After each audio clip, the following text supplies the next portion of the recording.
கர்த்தருடைய பரிசுத்த நாமத்துக்கு மகிமை உண்டாவதாக.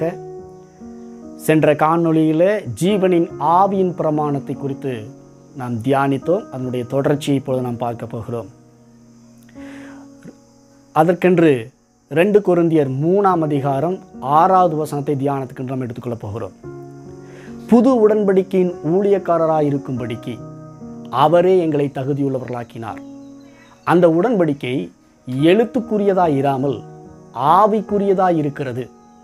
எழுத்து கொல்லுகிறது, ஆவியோ உயிர்ப்பிக்கிறது என்று எழுதப்பட்டிருக்கிறது. இங்கே அப்போஸ்தலனாகிய பவுல் 3 விதமான காரியங்களை குறித்து பேசுகிறார். ஒன்று பழைய உடன்படிக்கை, மற்றொன்று புது உடன்படிக்கை. பழைய ஏற்பாட்டின் ஊழியம், இன்னொன்று புதிய ஏற்பாட்டின் ஊழியம். பழைய ஏற்பாட்டின் ஊழியம் எழுத்துக்கூறியது, புதிய ஏற்பாட்டின் ஊழியம் ஆவிக்குரியது. சுருக்கமாக சொல்லப்போனால் நியாயப்பிரமாணத்துக்கும் ஜீவனின் ஆவியின் பிரமாணத்துக்கும் உள்ள வித்தியாசத்தை நாம் பார்க்க போகிறோம். சென்ற காணொளியில் ஜீவனின் ஆவியின் பிரமாணம் பாவம் மரணம் என்பவர்களின் பிரமாணத்திலிருந்து எப்படி நம்மை விடுதலையாக்கும், அந்த பிரமாணம் எப்படி நம்மளிருந்து வேலை செய்யும் என்பதை குறித்து நாம் தியானித்தோம். இந்த காணொளியில் நியாயப்பிரமாணத்துக்கும் ஜீவனின் ஆவியின் பிரமாணத்துக்கும் உள்ள வித்தியாசத்தை பார்க்க போகிறோம். இந்த ஜீவனின் ஆவியின் பிரமாணம் எப்போது வந்தது, என்ன செய்து கொண்டிருக்கிறதுங்கிறதை குறித்து நாம் சுருக்கமாக தியானிக்க போகிறோம். முதலாவது ஒன்றை நாம் தெரிந்து கொள்ள வேண்டும். மாம்சத்தின்படி இஸ்ரவேலர்களுடைய பஸ்கா எவ்வளவு முக்கியமோ அதுபோல கர்த்தருடைய சபைக்கு முதல் பஸ்கா ரொம்ப முக்கியமானது. மாம்சத்தின்படி இருக்கிற இஸ்ரவேலர்களுக்கு, யூதர்களுக்கு முதல் பெந்தகோஸ்தே பண்டிகை எவ்வளவு முக்கியமோ அதை விட அதிக முக்கியத்துவம் வாய்ந்தது கர்த்தருடைய சபைக்கு வந்த முதல் பெந்தகோஸ்தே பண்டிகை. இதிலிருந்து தான் நியாயப்பிரமாணத்துக்கும் ஜீவனின் ஆவியின் பிரமாணத்துக்கும் உள்ள வித்தியாசத்தை காண்பிக்க போகிறோம். முதல் பஸ்காவில் எகிப்தில் 400 வருடம் அவர்கள் அடிமைகளாக இருந்தார்கள். அங்கே ஆடு அடிக்கப்பட்டது, அவர்கள் விடுதலையாக்கப்பட்டார்கள். ஆனால் கர்த்தருடைய சபைக்கென்று அடிக்கப்பட்ட முதல் பஸ்காவிலே 4000 வருடமாய் பாவத்திலும் சாபத்திலும் சிக்கி தவித்துக் கொண்டிருந்த ஜனங்களை விடுதலையாக்கும்படிக்கு ஆடு அடிக்கப்படவில்லை, தேவ ஆட்டுக்குட்டியாக இருக்கிற இயேசுவே அடிக்கப்பட்டார். நன்றாய் கவனிக்க வேண்டும். இஸ்ரவேல் ஜனங்கள் பஸ்காவிலிருந்து அவர்கள் பஸ்கா ஆட்டுக்குட்டியின் மூலமாய் விடுதலையாகி சீனாய் மலையின் அடிவாரத்துக்கு வந்தார்கள். பஸ்காவிலிருந்து சரியா சீனாய் மலையின் அடிவாரத்துக்கு அவர்கள் வந்து நியாயப்பிரமாணத்தை பெற்றுக்கொண்ட நாட்கள் 50வது நாள். அதைத்தான் முதல் பெந்தகோஸ்தே பண்டிகையாக அவர்கள் கொண்டாடுகிறார்கள். முதல் பெந்தகோஸ்தே பண்டிகையின் போது சீனாய் மலையிலிருந்து மோசே நியாயப்பிரமாணத்தை கொண்டு வந்தார். கர்த்தருடைய சபைக்கு முதல் பெந்தகோஸ்தே பண்டிகையின் போது பரிசுத்த ஆவியானவர் சியோன் மலையிலிருந்து இறங்கி வந்து நமக்கு பிரமாணத்தை கொடுத்தார். அதான் ஆவியின் பிரமாணம். சீனாய் மலையிலிருந்து மோசே இறங்கி வந்தார். உன்னத சியோனாய் இருக்கிற பரலோகத்திலிருந்து, உன்னதத்திலிருந்து பரிசுத்த ஆவியானவர் இறங்கி வந்தார். சீனாய் மலையிலிருந்து இறங்கி வந்த மோசேயின் மூலமாய் வந்த அந்த எழுத்து கொன்றது. ஆனால் கர்த்தருடைய சபைக்காக முதல் பெந்தகோஸ்தே நாளன்று இறங்கி வந்த பரிசுத்த ஆவியானவர் மூலம் வந்த ஜீவனின் பிரமாணம் உயிர்ப்பித்தது. இங்கே எழுத்து கொல்லுகிறது, ஆனால் நம்முடைய பெந்தகோஸ்தே பண்டிகையின் போது ஆவி உயிர்ப்பிக்கிறது. உதாரணத்துக்கு ஒரு காரியத்தை சொல்கிறேன். நியாயப்பிரமாணம் தான் எழுத்து, அது கொல்லக்கூடியதாக இருக்கிறது. மோசே சீனாய் மலையிலிருந்து அவர் இறங்கி வந்தபோது அவர் எழுத்தாய் கொண்டு வந்தார். அந்த பிரமாணத்தின்படி, அந்த நியாயப்பிரமாணத்தின்படி அங்கே இஸ்ரவேல் ஜனங்கள் நடவாதபடினாலே, விக்கிரகாராதனை செய்ததினாலே அங்கே 3000 பேர் செத்து மடிந்தார்கள். எழுத்து கொன்று போட்டது.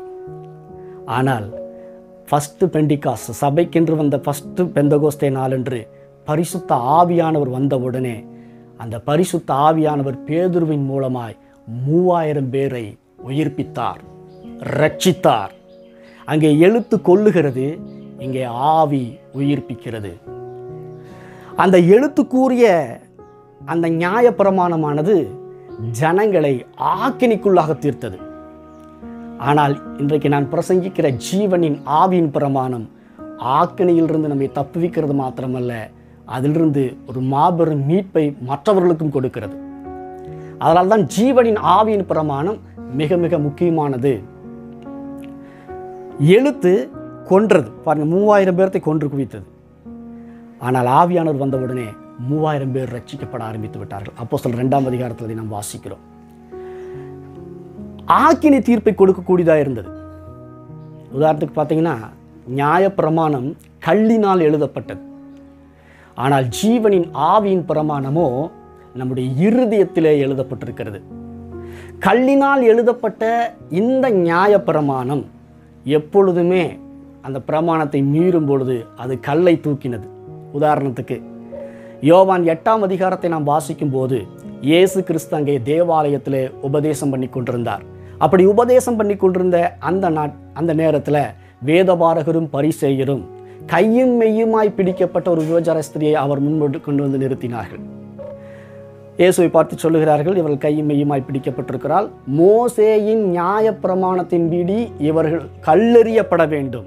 வேதத்தில் புதிய ஏற்பாட்டில் எங்கெங்கெல்லாம் கல் வருகிறதோ அந்த கல்லெல்லாம் நியாய பிரமாணத்தை குறிக்கிறது. இவங்க கல்லை எடுத்து, அந்த பிரமாணத்தை எடுத்து அவளை ஆக்கினிக்குள்ளாக தீர்க்க பார்த்தார்கள். ஒரு பக்கம் பாவியாக்கப்பட்ட ஒரு ஸ்திரீ நிற்கிறாள் மத்தியில், ஒரு பக்கம் பரிசேயரும் வேதபாரகர்களும் நிற்கிறார்கள், நியாயப்பிரமாணம் நிற்கிறது கல்லை தூக்கி கொண்டு. இன்னொரு பக்கம் இயேசு ஜீவனின் ஆவியின் பிரமாணமாய் செயல்படுகிறார். இங்கே பரிசேயரும் வேதபாரகரும் ஓயாமல் அவளை கொல்ல வேண்டும் என்று சொல்லி அவர்கள் வாக்குவாதம் பண்ணி கொண்டிருக்கிறார்கள். இப்போ பாருங்க, ஜீவனின் ஆவியின் பிரமாணம் இயேசு கிறிஸ்துவிடமிருந்து எப்படி வெளிப்படுகிறது என்று இயேசு சொல்லுகிறார். இயேசு ஒரு இக்கட்டான சூழ்நிலையில் இருந்தாலும் அந்த ஜீவனின் ஆவியின் பிரமாணம் அவருக்கு உதவி செய்கிறது. ஆவியானவர் அவருக்குள் இருந்து எழுந்தருளி அருமையாக அதை டீல் பண்ணுறார். ஒருவேளை இயேசு மோசேயின் நியாயப்பிரமாணத்தை கடைபிடிப்பவராய் இருந்திருப்பாரானால் அங்கே அவர் பிரமாணத்தின்படி அவள் கொலை செய்யப்பட வேண்டும். அதற்கு அவர் அனுமதிக்கலை. அப்படி அவர் கொல்லாமல் விட்டுட்டார்னா மோசேயின் பிரமாணத்தை அவர் மீறி நடக்கிறார் என்கிற குற்றச்சாட்டு அவர் மீது வரும். இப்படி 2 விதமான கேள்விக்கு நடுவிலே இயேசு நின்று கொண்டிருக்கிறார். அப்பொழுது ஜீவனின் பிரமாணம் எழும்பி எல்லாருடைய கேள்விகளுக்கும் ஒரே பதிலை தருகிறது. ஜீவனின் ஆவியின் பிரமாணம் அங்கே எப்படி வேலை செய்தது? இயேசு சொல்லுகிறார், உங்களில் பாவம் செய்யாதவன் முதலில் கல்லெறிய வேண்டும். அந்த வார்த்தை சொல்லுகிறது யோவான் 8:9. அவர்கள் எல்லாரும் மனசாட்சியிலே கடிந்து கொள்ளப்பட்டு அந்த இடத்தை விட்டு ஓடினார்கள். அப்படியானால் ஜீவனின் ஆவியின் பிரமாணம் வெளிப்படும் போது அங்கே ஆக்கினி தீர்ப்பு உண்டாகவில்லை. ஜீவனின் ஆவியின் பிரமாணம் இயேசுவிலிருந்து வெளிப்பட்ட உடனே அவர்கள் மனசாட்சியிலே குத்தப்பட்டவர்களாய் கடிந்து கொள்ளப்பட்டவர்களாய் ஓடினார்கள். அப்போ நியாயப்பிரமாணம் சரீரத்தை கொல்லக்கூடியதாக இருக்கிறது. ஜீவனின் ஆவியின் பிரமாணமோ ஆக்கினை தீர்ப்பிலிருந்து அவளை தப்புவிக்கக்கூடியதாக இருக்கிறது. என்னைக்குமே ஜீவனின் ஆவியின் பிரமாணம் இருதயத்திலே முதலாவது வேலை செய்யும். அப்போஸ்தலனாகிய பேதுரு எழுந்து நின்று பிரசங்கித்தார். ஜீவனின் ஆவியின் பிரமாணம் அவரை ஆட்கொள்ளும் பொழுது முதல் பெந்தகோஸ்தே நாள் என்று அவர் பிரசங்கித்தார். 3 நிமிடம் பிரசங்கித்தார். 3000 பேர் ரட்சிக்கப்பட்டார்கள். அப்போஸ்தலர் 2ஆம் அதிகாரத்தில் வாசிக்கும் போது அவர்கள் இருதயத்திலே குத்தப்பட்டவர்களாய் மனம் திரும்பினார்கள். ஆனால் மோசே கொண்டு வந்த நியாயப்பிரமாணம் அவர்களை வாளால் குத்தி அவளை கொலை செய்து விட்டது. ஆனால் பேதுருவினுடைய பிரசங்கத்தின் மூலமாய் வெளிப்பட்ட ஆவியின் பிரமாணம் அவர்களுடைய மனசாட்சியை தொட்டு அவர்களை உயிரோடு கூட எழுப்பினது. இந்த ஸ்திரியை ஆக்கினிக்குள்ளாக தீர்க்காதபடிக்கு அதை மன்னித்து அவளை விடுதலையாக்கினது.